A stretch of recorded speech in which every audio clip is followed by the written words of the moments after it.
May kukuwento ako sa inyo. Alam niyo ba dati, nung mga time na active pa ako sa simbahan, lagi akong uma-attend sa mga pa-sport fest nila, ganyan, sa mga ibang activities nila, ganyan.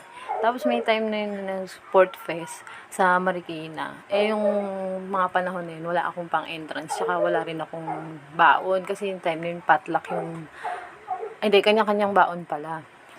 Tapos, nung gabi, tinext na lang nung tatay ko yung pastor namin. Tapos, pumayag naman siya na doon na lang ako kumain sa kanila.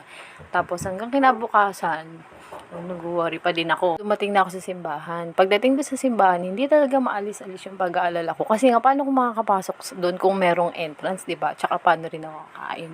Tapos, hanggang sa dumating ni sasakyan. Tapos, alam nyo ba, nung nakasakay na kami, siguro sa may bandang circle yun, meron talagang sasakyan na nakalagay na yung verse na yun, sabi niya. Hindi ko alam kung anong verse yun pero sabi niya nakalagay doon, ano yun?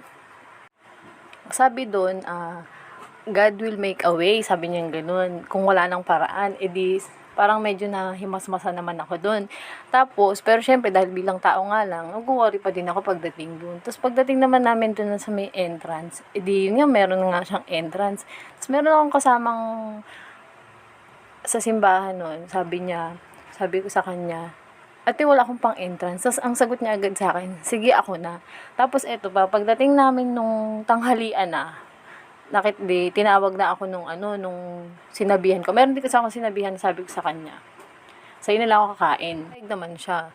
Kaya nung kakain na kami, dumating naman yung pastor. Tinatawag naman din ako para kumain. Alam mo yung pakiramdam ng sabi ko, alam mo yung worry ako ng worry. Tapos pagdating ng entrance, meron naman palang sasagot. Tapos pagdating ng kainan, dalawa pa yung magtatawag sa akin.